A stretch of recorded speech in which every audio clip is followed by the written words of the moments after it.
The Midnight Man, 2016 release. A girl and her friends find a game in the attic that summons a creature known as the Midnight Man who uses their worst fears against them. And it's directed by Travis Zaruni and written by Travis and Rob Kennedy. Yeah, so The Midnight Man. I went into this one totally fucking blind. I was wanting to watch The Collector. I was having trouble finding my copy, so I just grabbed first thing that was closest to my hands, and it ended up being this one. Total blind buy for who's in it. We've got Lin Shaye playing the grandmother, and we have a special appearance from Robert Englund. And when these two are together on screen, I absolutely love them. Like, they're amazing together in the 2001 Maniacs remake. Fucking love that shit.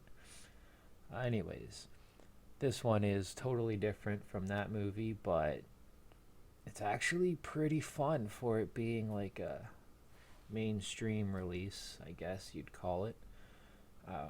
Right off the hop, you've got two kids getting killed. It's pretty fucking sweet. One of them has a whole river of blood pouring out of him onto the floor, and their friends are inside of a salt circle.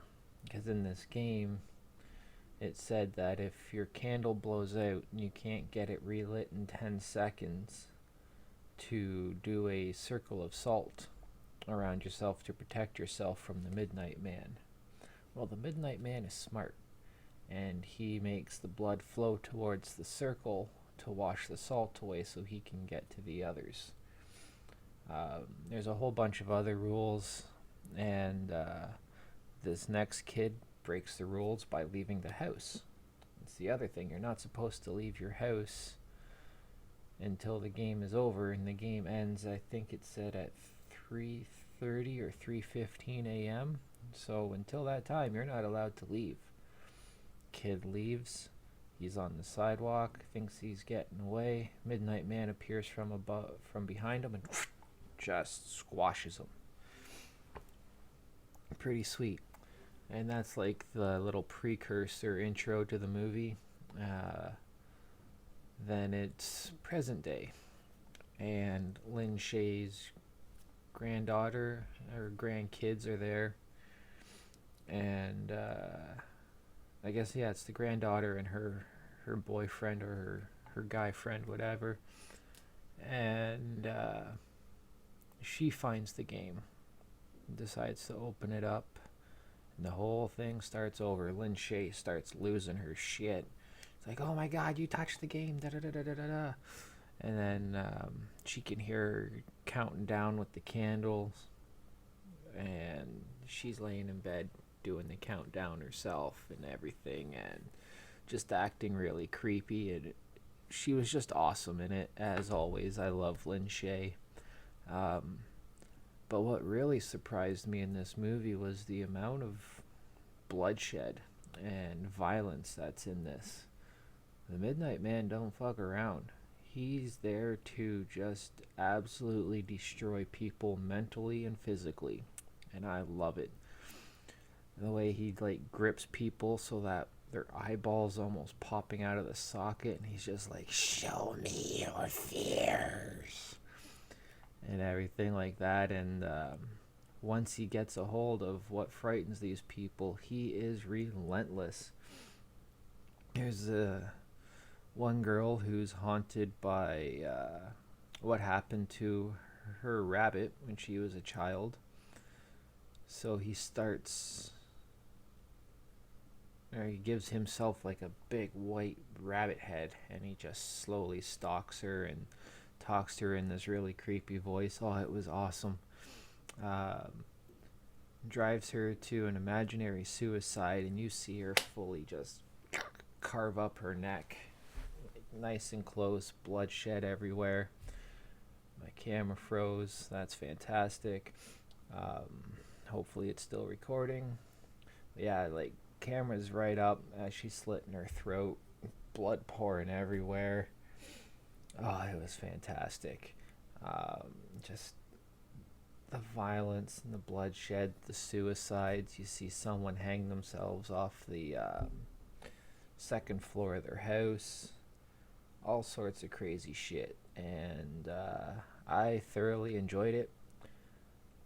Again, the reason I'm calling it a mainstream film is that I'm not sure why, because it's not ghosts or stupid shit like that, but it gave me the feeling of a Conjuring movie or Insidious. And that probably could be because Lin Shaye is in it, and she's done a fair bit of the, I think it's the Insidious movies, which those flicks aren't too bad if you watch them at like 3 or 4 in the morning, absolutely ripped out of your mind and all the lights off. Watch them with headphones on.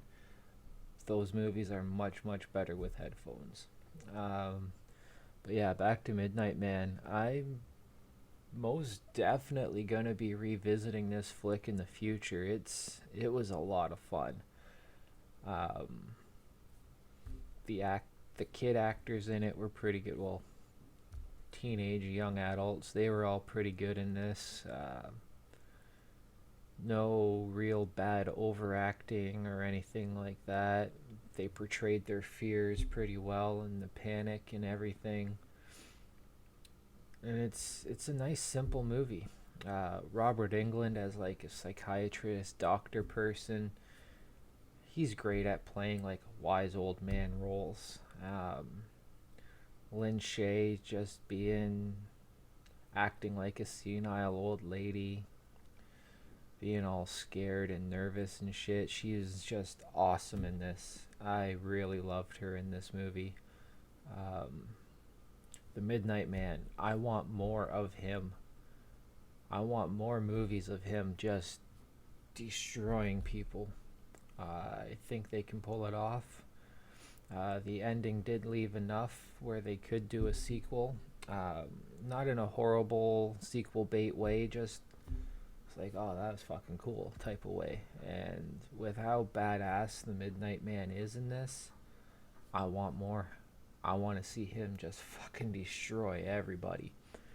Put him in a movie with an orphanage, and all the kids are playing the game, and he's got like 50 different victims to slaughter. I would love something like that. But yeah, that's going to wrap this review up.